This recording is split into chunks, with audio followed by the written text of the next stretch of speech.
네, 이번에는 중국 증시 짚어보겠습니다. 우리 시간으로 조금 전인 10시 30분에 개장한 중국 상하이 종합 증시, 현재 3,310선에서 거래를 되고 있는데요.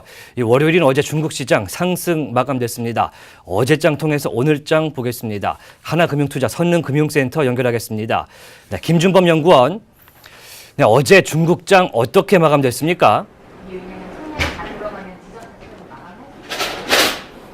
네, 전일 중국 주요 시장은 최근 하락폭을 대부분 상쇄하며 상승 마감하였습니다. 상해와 심천 증시 모두 오전부터 오후까지 상승세를 이어가며 상해는 3,300선, 심천은 11,000선 회복에 성공했습니다. 특히 전날 인민은행이 3주 만에 여갈피 거래를 통해 200억 위안의 유동성을 순공급해 최근 유동성 긴축에 대한 우려감을 약간이나마 해소하는 모습이었습니다. 상해와 심천 증시의 거래 대금은 각각 약 1,700억 위안, 2,300억 위안이었고 위안화 환율은 달러당 6.62위안으로 전 거래일 대비 0.1% 상승했습니다. 사실 어제장 통해서 중국 시장에 특별하게 주목해야 할 만한 섹터나 종목 뭐가 있었을까요?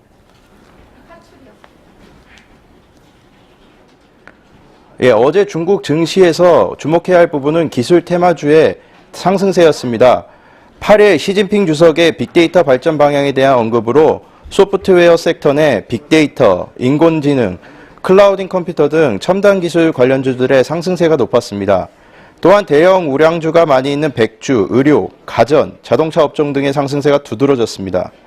백주 업종의 대표적인 두 종목 귀주모테주와 오량액은 각각 3.78%, 5.89% 상승해서 지수 상승을 견인하는 모습이었습니다.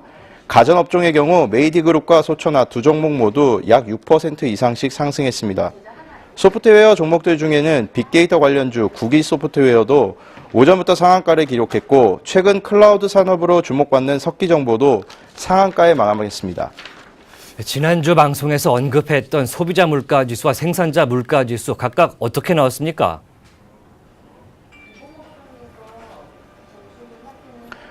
네, 중국 국가통계국에서 발표한 11월 CPI 지수와 PPI 지수는 전년비 각각 1.7%, 5.8% 상승했습니다.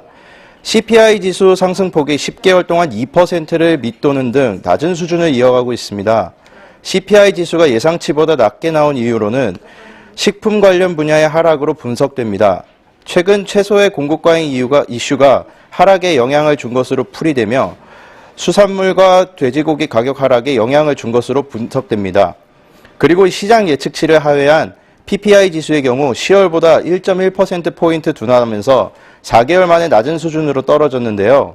구체적으로는 석유와 석탄, 천연가스 채굴 등이 상승하였고 통신, 전자, 설비 부분이 하락했습니다. 네, 앞서서 중국 시진핑 국가주석이 빅데이터 관련해서 언급한 것이 있다 이렇게 말씀하셨는데 구체적으로 어떤 내용을 내놨고요. 이게 산업 발전에 어떻게 영향 줄 것 같습니까?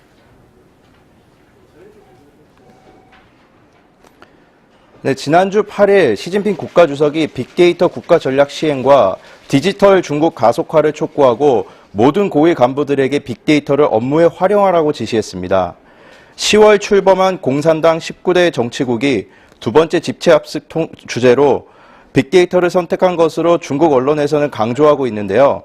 시 주석이 19차 공산당 전국인민대표회의 보고에서 인터넷, 빅데이터, 인공지능과 실물 경제의 융합을 강조한 것을 이제 현실화시키는 것이라고 분석됩니다. 특히 시 주석은 중국이 모바일을 통한 온라인 쇼핑, 공유경제 등 첨단 산업 비즈니스 모델 발전에서 선두에 있다고 말한 바 있습니다. 종합해볼 때 중국 정부의 정책적 지원이 뒷받침되는 산업의 경우 발전 속도가 빨랐던 과거의 산업들을 보면 관련 분야의 발전 기회를 충분히 제공할 수 있다고 생각합니다. 예, 현재 상하이 종합 증시 출발한 지 30-40분 정도 됐는데 조금 하락하고 있습니다. 오늘 10일 중국 증시 어떻게 보십니까?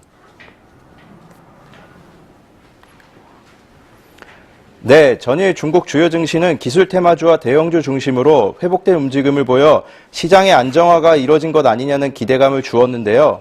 최근 대형주 위주의 조정으로 인해 꺼진 투자 심리가 오전장에도 다시 살아난다면 금일 추가적인 상승을 기대할 수 있을 것 같습니다. 예, 말씀 감사합니다. 하나금융투자 김준범 연구원과 중국장 알아봤습니다.